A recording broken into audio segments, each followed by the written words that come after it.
Ken Sothman, Fox59 Sports, as well as Larry Hawley, talking a little bit more about this wild week in Bulldog country, and I guess we should say wild week in both Indianapolis and Boston. I guess, Larry, first, your thoughts. Have covered a big chunk of the Brad Stevens era. Your initial thoughts when you heard the news, and then now that it is sunk in for a couple days. Very kind of upset because he's such a great person to cover. The one thing that's unique about him is that the way he was in 2007 and the way he was in 2013, exactly the same. You don't see that from guys who are the hottest coaching prospect of all college basketball. But his attitude never changed. His on-court coaching always improved, and you just don't see that. It's just, he's a rare guy, and he'll be missed. Yeah, I was out of town on Wednesday, and I will always now remember Ken Sothman delivering me the news via text message. Just some kind of a surprised reaction, I guess, from the news. And then you were also at Hinkle Fieldhouse on Wednesday night. What was the mood like there? And describe a little bit of what you saw.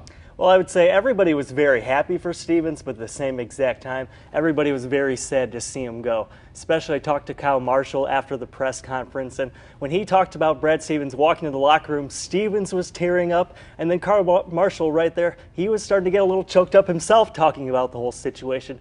Everybody's very happy for Stevens, but sad to see a great guy, a great coach go. And everyone, of course, watching the news conference in Boston today, Brad Stevens mentioned Butler numerous times, talked about all the clothes, the Butler shirts and jackets that he has that he will now get to continue to wear, reflecting on the Butler program earlier today.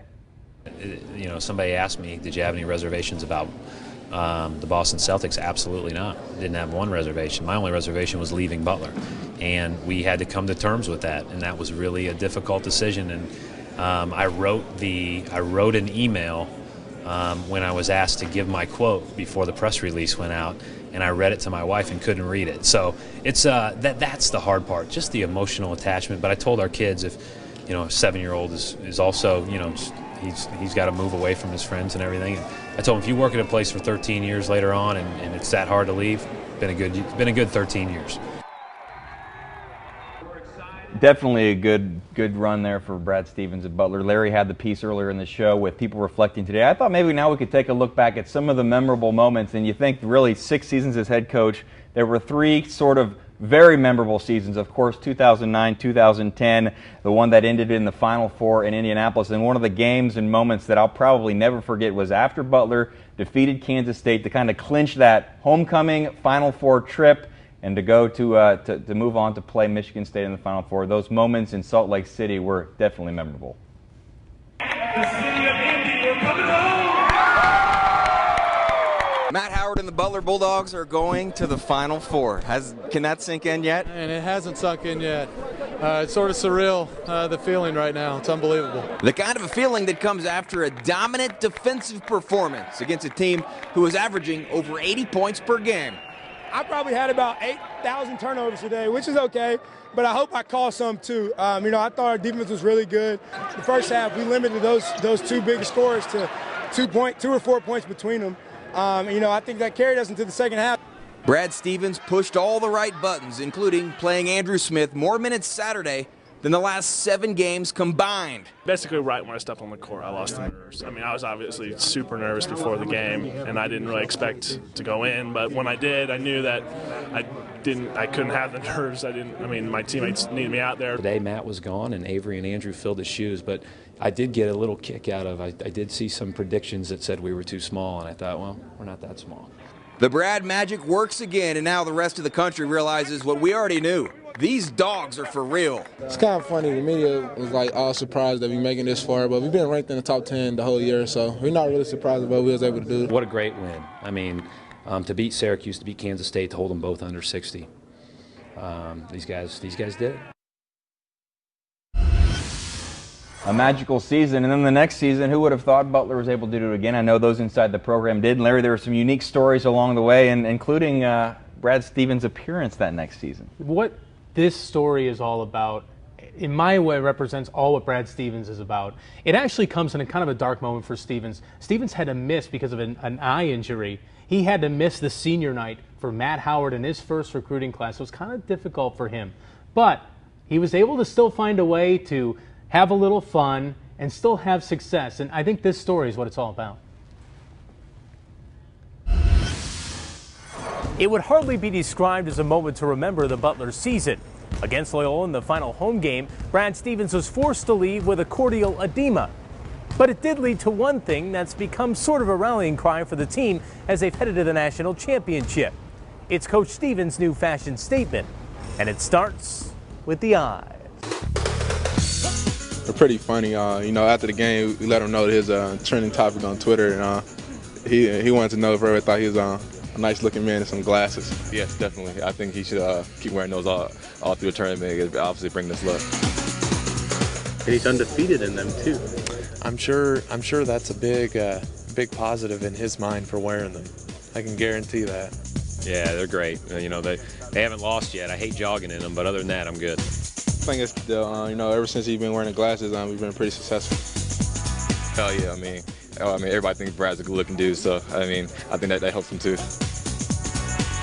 That whole situation was really scary and odd for all of us to go through, but I guess he looks good in them, so hopefully he continues to sport them. Now, to be fair, the Bulldogs did win 7 consecutive games with his eyes not covered with glasses. And he says in future seasons, he will not be donning them unless he has to. At Hinkle Fieldhouse, Larry Hawley, Fox 59 Sports. Of course, he made that switch there, and they were successful, so I shaved my head. Some changes as well. This past season, very memorable. Some close calls, some great finishes. Ken now has a look back at the last probably signature win of the Brad Stevens Butler era. Good morning from Hinkle Fieldhouse, where on Saturday night, history took place. For the very first time, 2 top 15 teams facing off against each other on this gym floor. Gonzaga number 8, Butler number 13, but once again, the Bulldogs finding that magic and rising up to the moment. Trailing 63-62 with just seconds left, and then things got worse for Butler. Coming out of a timeout, Alex Barlow carries the ball for a travel. Gonzaga ball, and all they have to do is run out the clock. Butler with one last ray of hope.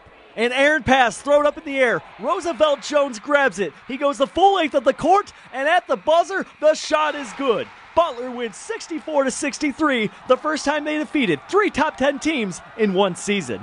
Unbelievable play by Roosevelt to make a steal. Unbelievable presence of mind to drive it down the court, get it up before the clock ran out. A little bit of Hinkle magic, I guess. I'm just making a basketball play. I heard the coach tell him to throw the lob to Lennox, so I played behind him, and I was just making a basketball play.